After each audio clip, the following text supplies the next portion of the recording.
100 from Glamorgan captain Mark Wallace, his first of the season, gave his side a great chance of earning their first LV County Championship victory of the summer as their opponents Leicestershire again struggled with the ball on day 3 of the match in Cardiff. Glamorgan had already made 302 for 5 by the start of the morning, and that put them 31 runs ahead of Leicestershire, and in spite of losing night watchman Dean Koska early, the Welshmen dominated the first session to bat their visitors out of this contest. Jim Allenby is having a great game against his former employers. He took 4 for 39 from 22 overs with the ball, and he was soon making a nuisance of himself with the bat in his hand as well. It seems that all of a sudden, a number of Glamorgan players have found some much needed form after what has been a miserable start to this campaign. Wallace, like many of his teammates, has really struggled for runs, but he was back at his very best on this day, having come in at the fall of Koska's wicket. Before too long, you had to feel a little sympathy for Leicestershire, who spent 5 sessions in the field in 1 Kent innings in their last match.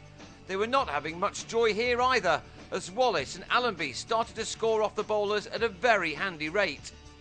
Both batsmen made 50s for the first time this summer. Wallace's required only 76 balls, while Allenby followed him to the milestone just before lunch by chipping Claude Henderson for a 6. His 50 had occupied 102 deliveries.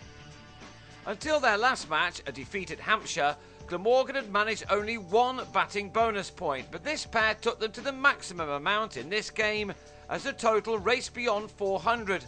In 32 overs of sparkling batting, this pair added 139 runs to take their side 177 runs ahead. It took Leicestershire more than 2 hours to finally get their second wicket of the day.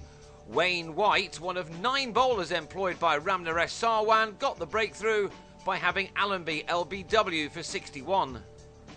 James Harris entered the fray with his side on 448 for 7. It was Harris's first innings of the season, and it soon became clear as to how much his side has missed him. Aided by some indifferent bowling, he was soon looking very confident. Wallace, meanwhile, hardly missed out on any opportunity to score runs, and off only his 129th delivery, he'd got to 3 figures for the first time this summer. There was a slight hesitation before he took on his 100th run, but he made it comfortably enough. He'd struck 10 fours in his excellent knock, which had now taken his side well beyond 500. It was the second time in successive innings that Leicestershire had conceded 500 runs, and now they were being put to the sword by Wallace and Harris, who added 96 in only 16.5 overs.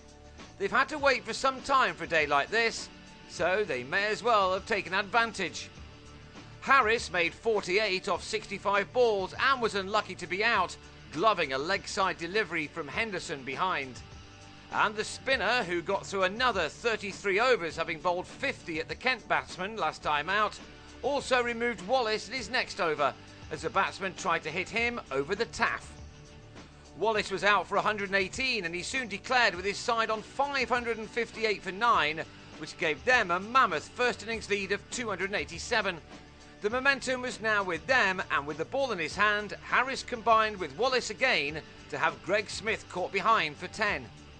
In their last match, Leicestershire had succumbed all too easily after being shattered in the field, but at least on this occasion they showed plenty of fight, and Ned Eckersley and Michael Thornley ensured that there was no repeat of the events of Canterbury. Indeed, both batsmen batted confidently on what they have to remember is still a good batting surface. Thornley is having a very good debut. He made 97 in the first innings and carried that form into the second. He drove Koska back over his head for a maximum, and he also played a number of other fine shots as he tries to at least earn himself a squad number on his back. To their credit, this pair survived the last 31 overs of the day in adding 73 to take the total to 84 for 1 to trail by 203. Thornley made 36 and Eckersley 1 run more. Both had been at the crease for around 2 hours and they've now given their side a chance of denying Glamorgan a much needed victory. They still need to bat for a good while longer yet though.